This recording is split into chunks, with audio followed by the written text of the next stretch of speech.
Nos últimos vídeos você aprendeu a varrer o cômodo pelo lado de fora, fatiando a porta ângulo a ângulo, bem como aprendeu a entrar em um cômodo, utilizando entradas em X, gancho, e também entendeu como que funciona o empilhamento antes da entrada. Mas nós não discutimos o que fazer quando você já entrou no cômodo, certo? Bom, no vídeo de hoje a gente vai mudar isso. Nós vamos falar sobre dominação de cômodos. Então segura a vinheta e já já a gente fala mais.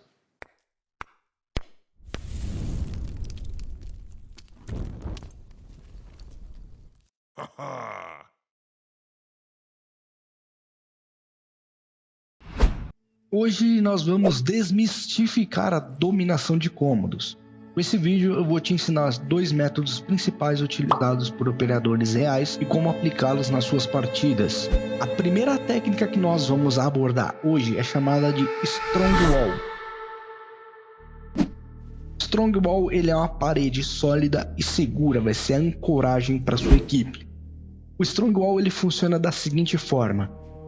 Os operadores 1 e 2 adentraram no cômodo e lidaram com os hard corners, fazendo a varredura deles. Os operadores 3 e 4 adentram no cômodo também, garantindo o que não é um hard corner, ou seja, o que está mais ao centro daquele cômodo. A regra de ouro aqui é fazer a varredura e colocar as costas na parede da porta, assim eliminando toda a ameaça que vem pela retaguarda. Todo o fogo da equipe ele é concentrado e projetado para frente, criando sim uma linha de tiro unificada extremamente opressiva contra quem estiver no fundo do cômodo, estabelecendo o nosso Strong Wall.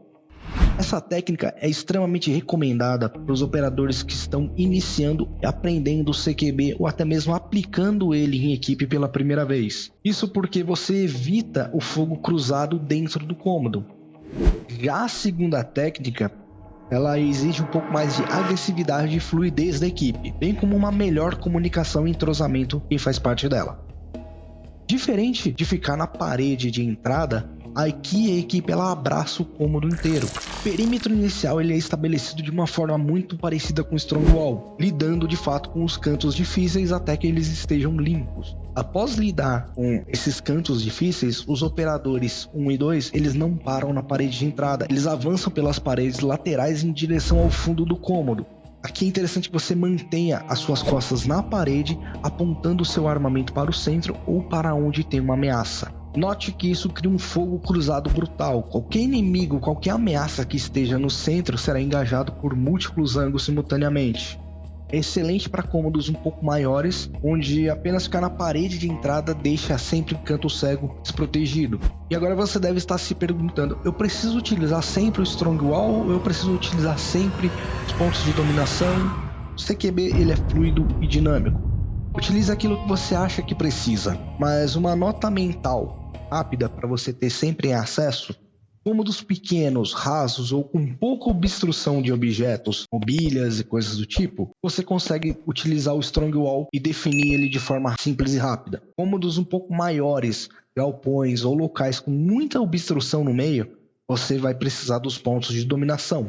Durante uma missão ou durante uma operação, muitas coisas acontecem ao mesmo tempo, seja a comunicação sua, dos aliados, ou comunicação de quem está em cômodos adjacentes, corredores ou nos arredores, sons de disparos de armamentos inimigos, som de disparo dos armamentos aliados. Nem sempre a comunicação é limpa ou fluida. E em meio a tudo isso, ainda existe um negócio chamado de visão de túnel, onde você começa a focar exacerbadamente naquilo que está bem à sua frente e você para de se importar tanto com coisas ao seu redor. E devido à visão de túnel, você comete um erro extremamente grotesco chamado de overpenetrating.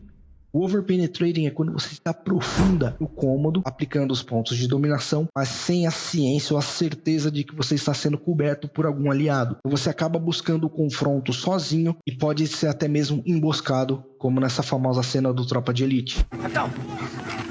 O PT correu pra lá! Tá sozinho! Vamos só! Vou pegar! Peraí, porra! Vou pegar! Caralho!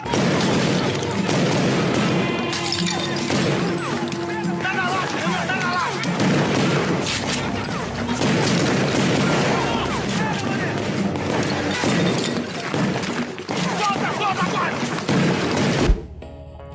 Então, para que esse tipo de coisa não ocorra com você e com sua equipe ou com seus amigos durante uma gameplay de Ready or Not, Ground Branch, Insurgency, Operator ou qualquer outro jogo do gênero, ao encontrar um objeto ou uma situação que você considere ameaçador demais para realizar sozinho, pare naquela posição, espere um colega chegar próximo e tocar no seu ombro ou sinalizar verbalmente que está junto com você, ou solicite uma ação simultânea pedindo auxílio de 1, 2, 3 colegas de forma que eles consigam entender que você precisa de auxílio para lidar com um determinado cômodo ou situação. Então, só para a gente concluir, a dominação de cômodo não é sobre quem atira primeiro ou atira mais rápido, mas é sobre a geometria e posicionamento e fechar sempre os ângulos do inimigo, impedindo que ele haja contra você. Esse foi o vídeo de hoje, tropa. Espero que vocês tenham gostado do retorno do canal e nos vemos na próxima. Até lá!